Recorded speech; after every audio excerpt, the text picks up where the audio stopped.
Good evening and welcome to the 623rd episode of Travel Itch.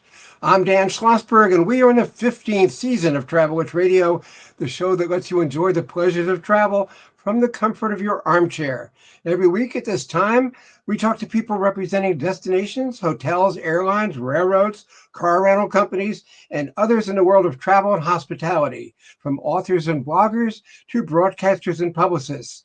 If it's got anything to do with travel, it's got everything to do with Travel Itch. Our guest tonight is my friend travel writer Sharon Kurtz. Welcome back, Sharon, to Travel Itch Radio. I'm happy to be here. Thank you for inviting me. And Sharon, you had a great idea for a show, and this is it. So I'm glad we finally got you an air date on Travel Itch again. Too often we're like two sheep passing in the night. And speaking of sheep, I'm thrilled to hear that the Trailing of the Sheep Festival is approaching a big anniversary. Please tell our viewers what it is and where it is. Well, it is true. It's approaching a big anniversary. The Trailing of the Sheep Festival, it takes place in October in Ketchum, Idaho, every year, and it marks the annual movement of the sheep from the high mountain summer pastures back down to the valley ranchlands. And they're going to be celebrating their 30th anniversary this year. Well, that is amazing. Am I correct in saying this annual October festival marks the return of the sheep from high mountain summer pastures to valley ranchlands?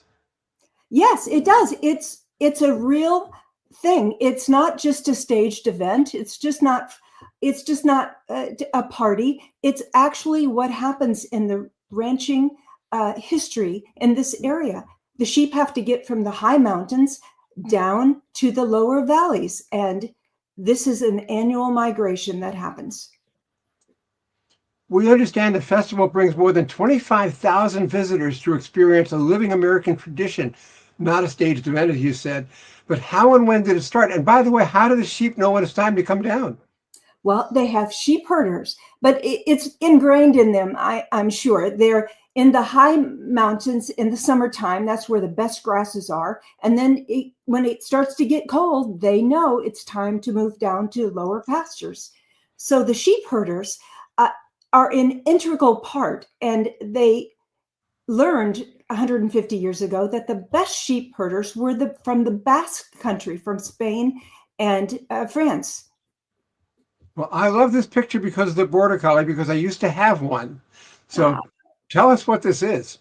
Well, this is a sheep wagon. The sheep herders live with the sheep. They right among them, and that is a sheep wagon where they live. Inside is a little stove, a little area, a little cot, and it's a very lonely existence. These sheep herders live by themselves all, season long up there in that wagon. Is it accurate to say that the event marks more than 150 years of sheep ranching in Idaho's Wood River Valley? Yeah, it's part of the history of this area. That's how they made their living, and it's perfect for the sheep. So it started, and it's also works because the railroad came to Ketchum area, Wood River Valley, to take care of the coal that was the iron that was being mined. So they had a railroad spur, and that made it all worthwhile work because that's how they got the sheep to market. Well, Idaho may be best known for Sun Valley skiing and tasty potatoes, but sheep ranching has to be right up there too. So tell us about the scenery festival goers will find with the Pioneer, Smoky, and Boulder Mountains providing an alpine backdrop around Ketchum, Haley, and Bellevue. Oh, it is spectacularly beautiful.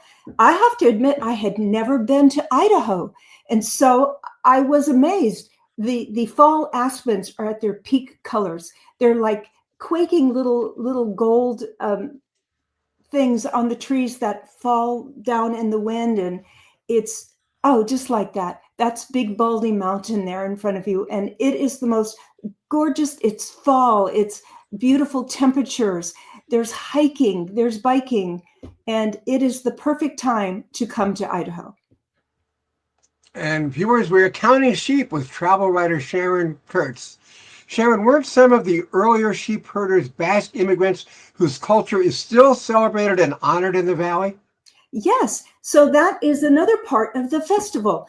The first sheep herders were Basques from France and Spain because that was their history, and they knew how to herd the sheep. And then they uh, Scottish people came as well as Peruvians. So in this festival, they celebrate all three of those cultures with dancing and food. It's really wonderful. Not lamb chops, though, right? Yeah, lamb chops, of course. The food is delicious. Yeah, we celebrate the lambs and the sheep, but we also eat lots of lamb chops. Okay. Basque dance, music, and food are featured, as you mentioned, with chef demonstrations and dine arounds. And dare we say lamb tastings? So if you have lamb chops, you must have lamb tastings. Oh, so the weekend has all kinds of events. Lots of food forward events, chef dinners, and this dine around event is so much fun. It is a hottest ticket in town. Like a select number of restaurants all have their own what they're going to prepare for guests, and you have to get a ticket. And when it starts, the guests go from one restaurant to the next, and you have lamb meatballs and lamb spaghetti and lamb chops and lamb kebabs and the most tastiest, best food. Well, this kind of reminds me of when you go into a restaurant and you see a lobster tank, you can pick your own lobster. Can you pick your own sheep here? No, you can't do that. But it is delicious. But that would be too sad, don't you think? Yes. You couldn't eat a lamb if you saw that pretty little thing in front of you. That's for sure. Well, we understand the highlight of the weekend event is the Big Sheep Parade with more than 1,200 sheep herders, wagons, and dancers prancing along Main Street. Tell us more, please. Oh, the whole weekend comes to this point. Right there, you see it. People line the parade route all the downtown, down Main Street, like 6 deep, and you're all waiting for these sheep. But before the sheep comes, you have dancers parading down. You have the sheep wagons led by these wonderful team of horses. You have bagpipers. You have a prancing little ram led by his handler greeting all the little children. And then you see in the distance the sheep coming, and there's a big hush that comes over the crowd because you don't want to scare the sheep because they're flighty, and so you see them coming, and it is just like hush falls over the crowd, and it's just the most amazing day. As a dog lover, I would fit right in since I know trained border collies and their handlers love to show off their ranching and herding skills. I used to own a border collie who was one of the smartest dogs I've ever known, and I know you agree with that. Oh, I do. They are so smart, and it was so much fun to watch the sheep herding events. They're timed, and they win on accuracy and timing, and it is amazing what those dogs can do. The sheep, they circle around them. They eyeball them. They can just get them to move with whistles by their handlers and movements and hand movements. I want to tell our viewers you're listening to Travelwitch Radio with Dan Schlossberg. Find the archive show on YouTube, LinkedIn, WhatsApp, X, and Facebook. And we're counting sheep today with travel writer Sharon Kurtz. Sharon, the weekend is not only about animals, but also food, music, storytelling, and living Western traditions. Can you tell us more about that? Well, there's all kinds of events for the weekends. Like there'll be events where you go to the community library and there'll be a panel of ranchers there in front of you. These are real ranchers that have lived this history through their families, and they answer questions. They tell you about the traditions of sheep herding and how it works. And it is just fascinating to be in this authentic event. Well, does Ketchum have the hotel and restaurant capacity needed to handle 25,000 weekend guests? Well, this is where Sun Valley, Idaho is. So it's set up for tourism. Sun Valley, Idaho has resorts, and Ketchum has resorts and Airbnbs and accommodations and all the best restaurants. So yeah, they are ready for guests. Is there some kind of a shuttle that goes between the Sun Valley Resort and the festival? Yes, there are. It's free as well. So that's fun. If you want to, the resort is a little bit outside of Ketchum, but there's a shuttle back and forth all day long. Is the Trailing of the Sheep Festival the highlight of the Ketchum social calendar? Oh, it is.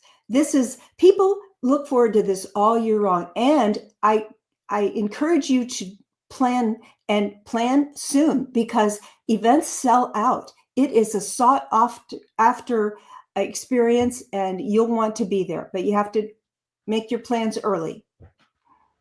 Is it weather dependent? No. When I was there in October, it took a little cold snap. So for the Big Sheep Parade, I had every item of clothing that I brought with me on my body. It was cold, but it's part of it. You're outdoors and there was no rain. They say it very seldom rains, but you'll get all kinds of weather and you just have to be prepared for it. Well, fans of Ernest Hemingway will recognize the name Ketchum because the great novelist spent his final years there and actually resides in the local cemetery. Is the area's outdoor lifestyle still the same as it was when Hemingway lived there? It is. You get out, when you come, get out in your car and drive the mountain roads. And it is like it was when he lived there. There's fishing and there's hunting and there's the beautiful vistas everywhere. And yeah, it probably is very much like when Ernest lived here. And if you look at that plaque, it says, "Best of all, he loved the fall." Oh yeah, that is the most lovely memorial right there. Karen, how do people get to Ketchum, plane, train, or automobile? And what activities will they find if they want to come early or extend their stay? Well, you can fly into the Friedman Memorial Airport in Haley. It's just 15 minutes from Ketchum. So that's the easiest way. And also you can drive from Boise. That's about a 2.5-hour drive. But yeah, you need to come and plan to come early and stay late because, as I said, there's so many things to do. Just driving up in the mountains is glorious, but hunting, fishing, hiking, and not yet skiing. That's a little early for skiing, but we did see snow on the top of Old Baldy. And tonight we're counting sheep with travel writer Sharon Kurtz. Our viewers are curious, how often do you travel and when do you write? On the road, at home, or a little of both? Well, when I travel, I'm in the moment and I do not write while I'm there, but I do plenty of note taking at home in my hotel at the end of the day. I take thousands and thousands of photos and that I'm visual and that brings my mind back to what I saw, but I leave my writing for when I get home. I've got to ask, why do the sheep look blue in this picture? I think it was an overcast day. It might have been a very early morning. Ah, okay. It could be a fog or something. Yes. And people also want to know how you became a travel writer, so please share. Well, for me, it was a midlife pivot, Dan. What happened to me? I loved my career. I was an artist and I designed products. But when my two boys got out of high school and I had the opportunity, I said, okay, now it's my turn to follow my passion. And my passion is travel and writing. So I'm very lucky that I could make that pivot in my life. And tell us about some of your other trips. Well, I travel as much as I can. And I'll just bring up maybe in 2025, last year, I was in Japan in cherry blossom season in the spring for almost a month. And then in the end of the year, in the fall, I was in Germany, in Bavaria for 3 different press trips. I was on a train trip. I was on a river cruise. I was in Bavaria itself on the ground. And then I was in Ketchum, Idaho in October for the Trailing of the Sheep Festival. So And those are 3 favorite trips in last year. Oh, very nice. And you're based in Texas, so you have a relatively benign climate, right? Yeah, it does get warm in the summertime. I won't kid you about that, but most of the year it's very nice, and we have a very outdoor lifestyle here. And what is your home airport? It is the Austin Bergstrom Airport. Oh, I've never been there. Is it a major airport? How big is it? It is. Well, Austin, as you can imagine, it's growing like crazy. And really, we've outgrown our airport. So they're currently remodeling it, adding more gates. But I think in the future, you will see a brand new airport even farther out of the city. Is most of your travel domestic or international? It's both. I like a mix of both. So yeah, I I travel as much as I can, both. And do you prefer, Sharon, to go to new places or return to old favorites? I like to go to new places because that's where the story is for me. I get to learn and then write about something new. But my husband and I go to Maui every November. That is his favorite place, and that's our getaway. And actually, I'm writing about Maui this year, but usually it's just our low key downtime vacation. I'm a big fan of Hawaii Five-O, so I don't blame you at all. I've been to Hawaii 4 times myself. Have you written any travel books or won any awards? I have won photography awards. And as far as writing, I just write often. I think I have over 300 publications that I have stories that I have written since my career started 10 years ago. Oh, that's terrific. Is there anything I haven't asked you that you would like to add? Well, just that I hope people will, from the pictures and from what I've told you, keep Haley, Idaho, and the Trilling of the Sheep Festival in mind for an authentic experience that you will not find anywhere else. It it uh, it is really undescribable, and it's worth the time just to see beautiful Ketchum, Idaho. But this is an authentic, fun event that tells the history of the West, and you should go. And you get free barking out of it too. Yeah, there's the dogs. Border collies. Poodles, standard poodles. Okay. Our guest this evening on Travel Itch has been travel writer Sharon Kurtz. Thank you, Sharon, for joining us on Travel Itch and telling us about something that I didn't know, probably many of the viewers didn't know. Okay, and listeners, don't forget to get the best baseball companion for the brief remainder of the postseason. It's my book, The New Baseball Bible, 480 pages for a little more than a sawbuck. Such a deal. It's an oversized, illustrated, unorthodox history of America's national pastime, and it's both a coffee table book and a bathroom book. Read it backwards and still enjoy it. That's The New Baseball Bible with Shohei Ohtani on the cover. Get it from Amazon.com tonight. And that's it for this edition of Travel Itch. Next week, we'll talk to another travel journalist, Cindy Lodage. Now, this is Dan Schlossberg saying thank you for your time this time. Until next time, good night. Good night.